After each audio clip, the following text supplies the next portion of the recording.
मंडळी, आज आपण बनवलेले हे कपकेक पहा. अगदी मस्त चौपट फुललेत.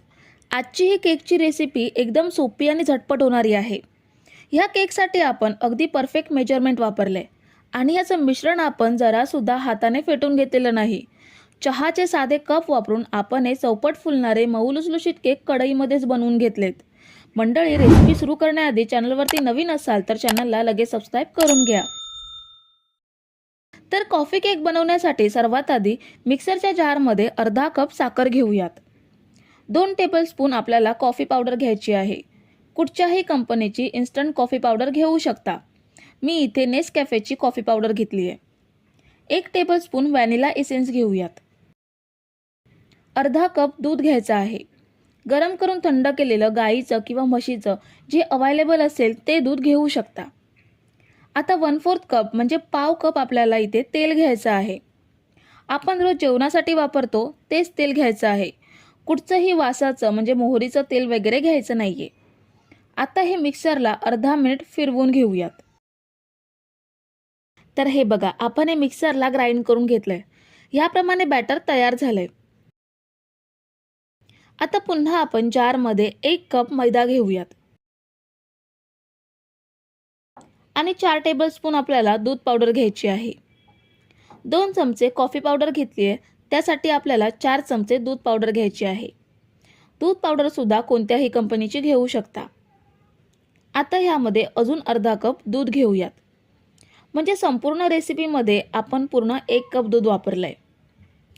आता केक बनवण्यासाठी जे महत्त्वाचं साहित्य आहे ते घेऊयात. 1 टीस्पून बेकिंग पावडर घ्यायची आहे आणि पाव टीस्पून बेकिंग सोडा घ्यायचा आहे. आता पुन्हा आपण हे मिक्सरला अर्धा मिनिट फिरवून घेऊयात. तर हे बघा, आपण हे छान ग्राइंड करून घेतलंय. एकदम परफेक्ट कन्सिस्टन्सी तयार झाली आहे. आपल्याला केकचं बॅटर हाताने फेटून घेण्याची सुद्धा गरज नाहीये. मिक्सरला फिरवून घेतल्यामुळे सगळं छान एकजीव तयार होऊन बॅटर मस्त फ्लफी तयार होतं. आता इथे मी 8 कप घेतलेत. हे साधे चहाचे कप आहेत. ह्या कपांना तेल किंवा तुपाने ग्रीस करायची सुद्धा गरज लागत नाही की बटर पेपरची सुद्धा आवश्यकता नाहीये. केक अगदी सहज यामधून बाहेर येतो. ह्या कपांमध्ये आपल्याला अर्धा ते पाऊण कप एवढंच बॅटर भरून घ्यायचं आहे. खूप जास्त फुल भरायचा नाहीये, कारण बेक होताना बॅटर वरतीपर्यंत येतं आणि ते प्लेटमध्ये पडू शकतं. म्हणून आपल्याला अर्धा ते पाऊण कप एवढंच बॅटर भरून घ्यायचं आहे. आपण इथे सगळे कप भरून घेतलेत. ह्यावरती मी काजू लावून घेते. तुम्ही आवडीनुसार चोको चिप्स किंवा टुटी फ्रुटीचा सुद्धा वापर करू शकता. आता हे केक कसे बेक करायचे ते पाहूयात. इथे मी कढई 5 मिनिटं प्रीहीट करून घेतली आहे. त्यामध्ये ही प्लेट ठेवूयात आणि यावर झाकण ठेवून आपण हे बेक करून घेऊयात. तुम्ही जर इथेपर्यंत रेसिपी बघताय तर तुम्हाला एक विनंती आहे की व्हिडिओला एक लाईक जरूर करा. तर आता बेक करण्यासाठी ठेवल्यानंतर ह्याला 20 ते 25 मिनिटं झाली आहेत.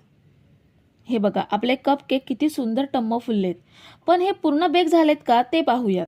ही बघा, टूथपिक क्लीन निघाली आहे, म्हणजे आपले कप केक एकदम परफेक्ट बेक झालेत. आता आपण हे कढईमधून बाहेर काढून घेऊयात आणि थंड करून घेऊयात. तर हे बघा, आपण हे केक थंड करून घेतलेत. बघू शकता केक किती कापसासारखे मऊ लुसलुशीत झालेत ते. आणि आपण हे केक एकदम सोपी पद्धत आणि परफेक्ट मेजरमेंट घेऊन बनवून घेतलेत. याचा कागद सुद्धा केक पासून अगदी सहज वेगळा होतोय. तर मंडळी, रेसिपी कशी वाटली हे कमेंट करून नक्की सांगा आणि व्हिडिओला न विसरता लाईक करा. रेसिपी तुमच्या मित्रमैत्रिणींसोबत शेअर करा आणि चॅनलला सबस्क्राईब केलं नसेल तर लगेच सबस्क्राईब करून घ्या. थँक्यू.